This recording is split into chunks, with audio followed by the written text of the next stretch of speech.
What is your overall approach to communicating with coworkers? I find that people who you're working with, they're not your family as much as you want them to be, and sometimes they're your person in the storm. You can It's get like in really. Severance, right? Have you been watching Severance? I have not, Oh, okay. but It's good. is it okay? Well, I mean, yeah, it's S- dark, but it's Oh, okay. okay. Oh, all right. I'm learning a lot about this etiquette life. It's the same thing with any difficult conversation.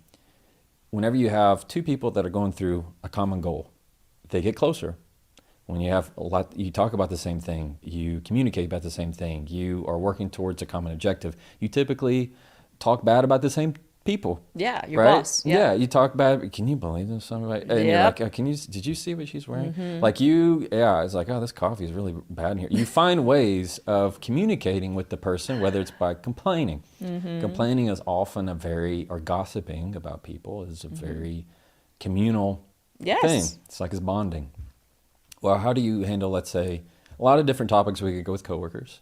Let's put it in gossip, because I think that could be Okay. that tends to be a pretty common thing. With somebody is, you're in the office and somebody is gossiping about someone. And let's mind you, this coworker is not like your bestie. Yeah, not your bestie. Not your Yep, bestie. not to be trusted. And because if it is your bestie, go for it. Say all the things you want to say. Yeah. But let's say that just it's a very nosy coworker and they're gossiping about somebody and you don't know how to handle it because you don't want to really get into it.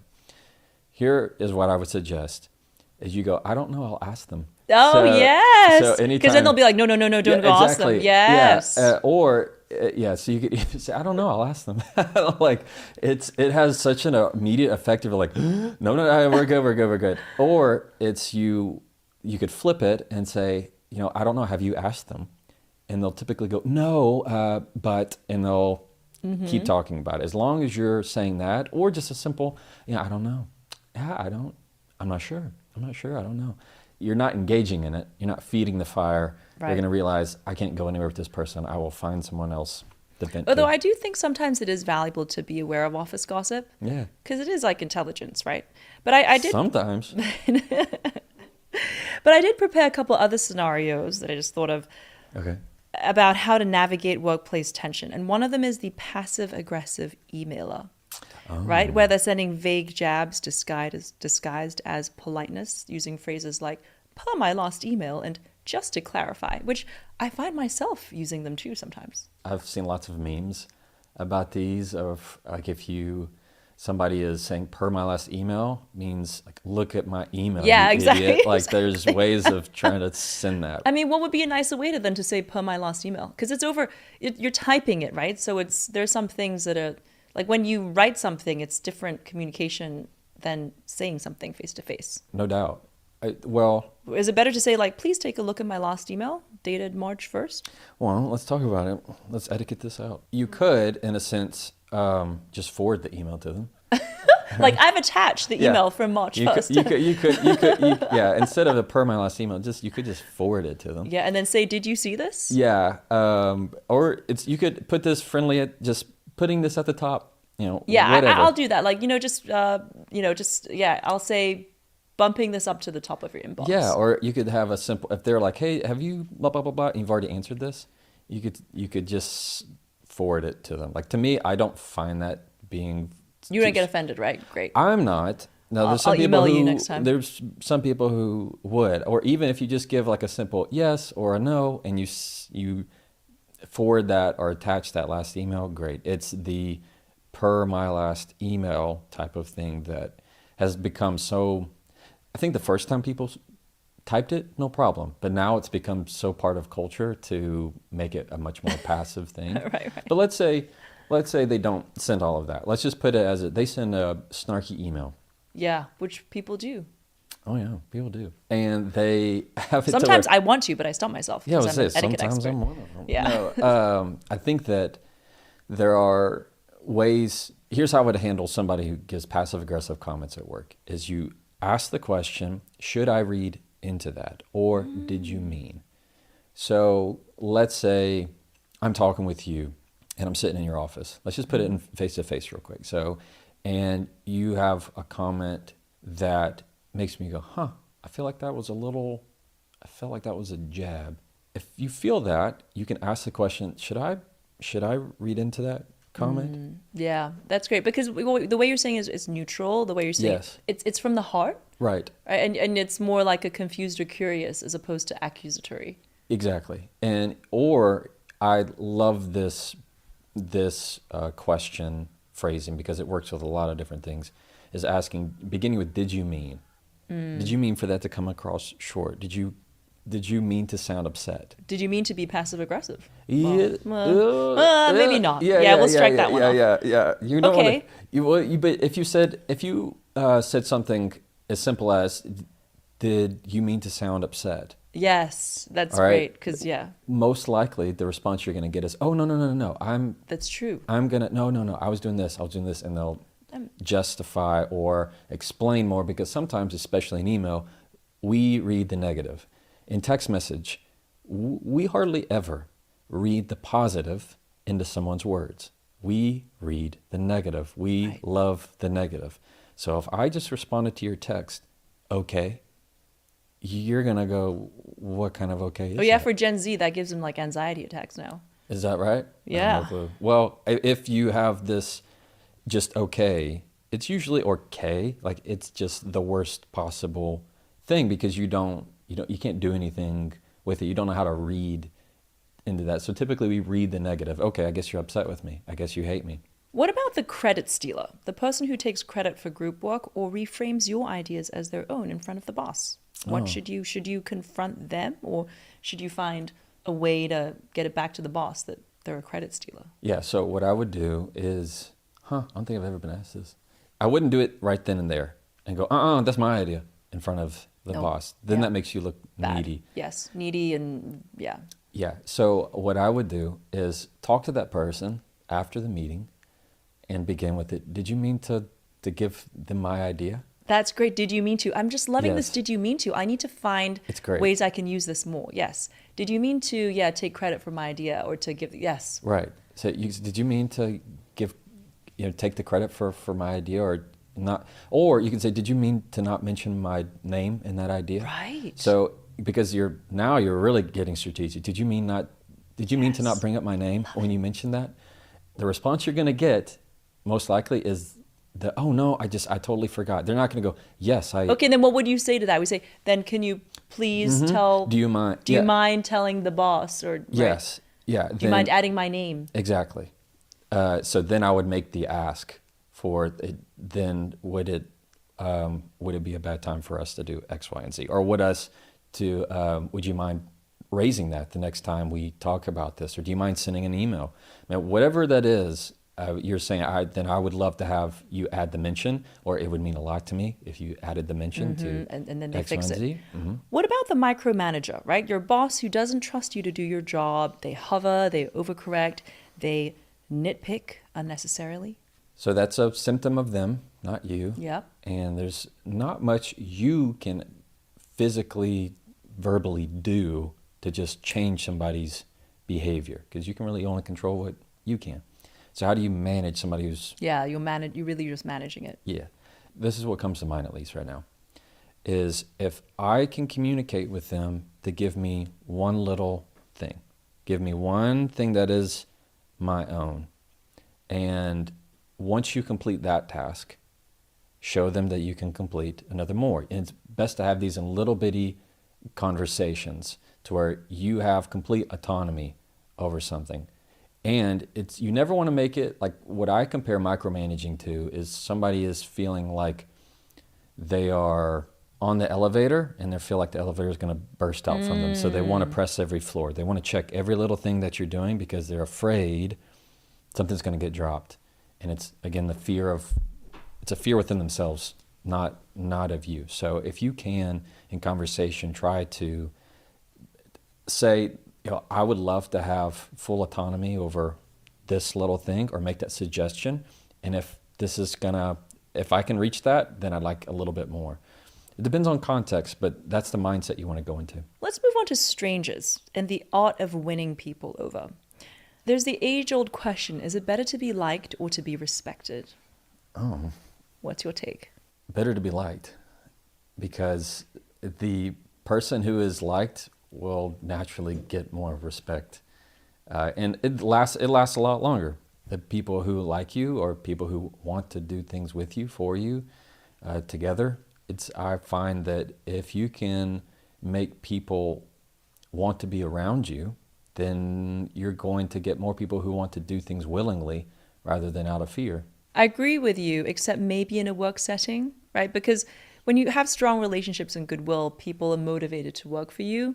But if you come across as competent, then when people respect you for your competence, I feel that is also a very lasting influence. I mean, you hear about bosses who are just terrible human beings, but everybody wants to work for them. And then nobody's nobody sad when they die. I mean, yeah, that's true. That's true. What kind of legacy do you want to leave? And I think there's a difference too of somebody who's competent and they're resilient and all these other wonderful things that you can absolutely be respected. I can be liked and be respected. You absolutely. I mean, the ideal is to be both. So if we want to be liked, in terms of first impressions, how do we gain instant trust? One would be smile a lot. I always say that, eye contact and smile. Yeah, eye contact and smile. And for people who have trouble with eye contact, a little trick is to end your sentences looking at their eyes rather than feeling like you have to stare at their eyes the whole entire time. 2 is pace your conversation, so slow it down. What you're wanting to do is make it very calm and easy for them to be around you and want to listen to you. So I like to compare it to listening to different types of music. So again, because remember the music thing. Yeah. So think of the people you like to be around and apply a song to their personality. Wow, this or is getting very technical. Okay. Like a band to their okay. Yeah, there's some people who are make you anxious because everything that they do is like a high energy rock music where it's just always crazy. There are other people who are easy listening where it's a lot slower, where you go, oh, I could put this on and listen to it all day. There are just different types of wavelengths and frequencies that we just enjoy hearing. Yeah. So if you want to, it's like those same type of people that you go, they just feel really warm. Yes. How do you explain that to people that just feel warm? So tell us about some of your trial tactics, right? How does body language and speech affect strangers, and how do you establish yourself as a truth teller? Because I feel like you have to do that in your job every day in front of juries, right? What do juries teach us about human nature? What to do, what not to do. I find that trial attorneys, we want to persuade a jury to find a favor for my client. Now, there are limitations because I can only argue the facts that I'm given. I can't choose my facts. And I have to argue within the law. I can't choose what law applies.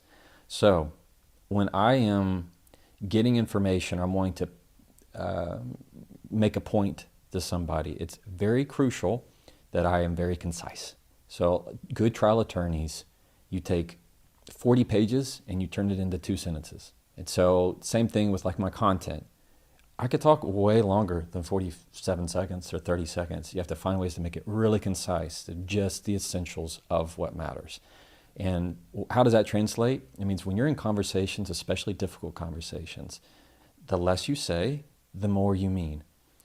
It's this idea of the more words it takes to tell the truth, the more it sounds like a lie.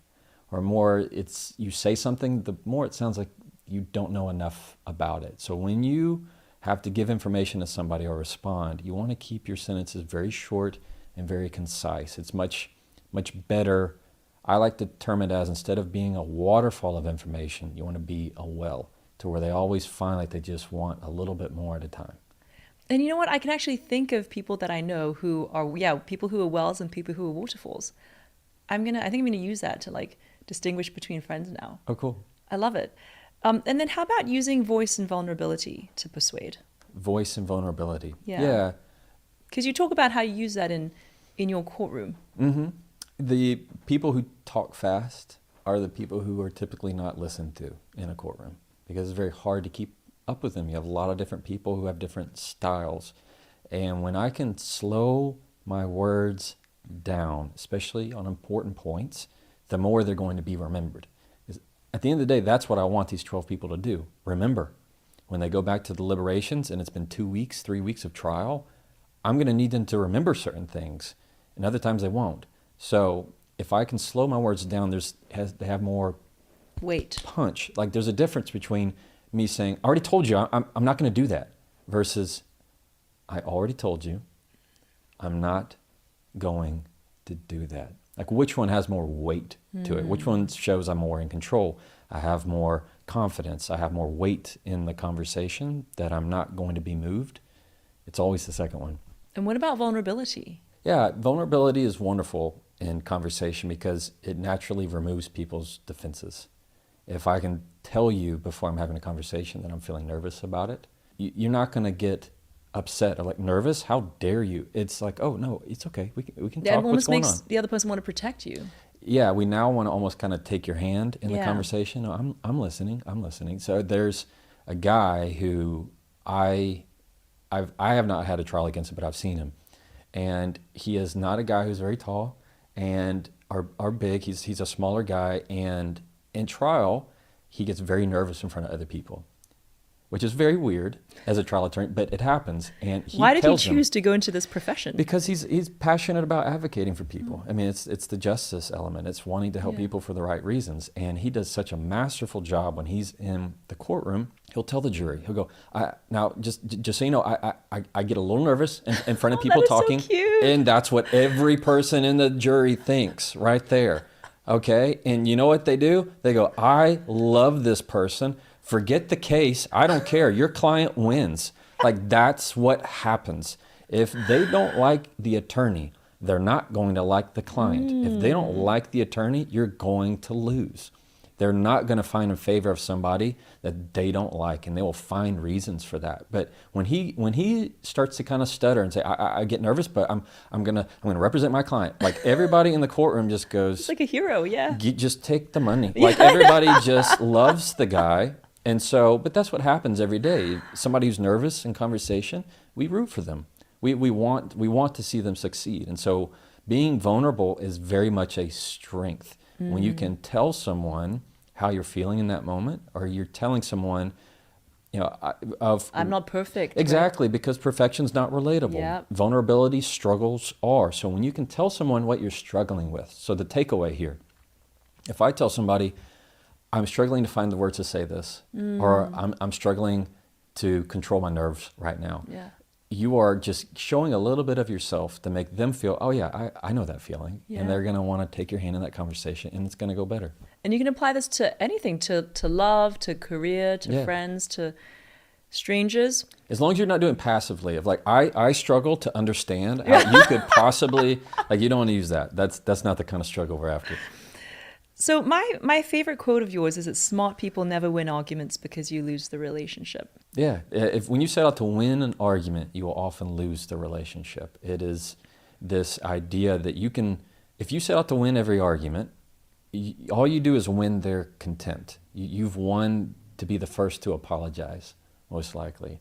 And you lose their confidence, you lose their trust, you lose their respect, the connection. It's this idea that you can still win an argument and still be wrong.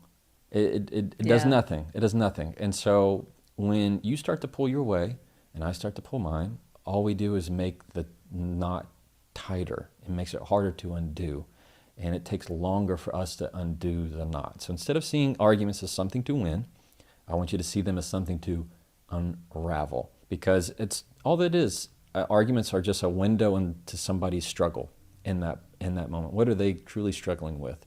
And if you just keep tugging and I just keep tugging, it takes a very long time to undo that knot. If I can be quick to apologize, well, it's very easy to loosen that knot. Yeah. Again, the But, de-escalation. Yeah, but the harder I squeeze Hang onto on. that Oh, it's apology and I'm never going to give it from you, it'll take 2 weeks, it'll take 6 months, it'll take a year before we undo that knot to have an actual conversation again. Yeah, I love that analogy.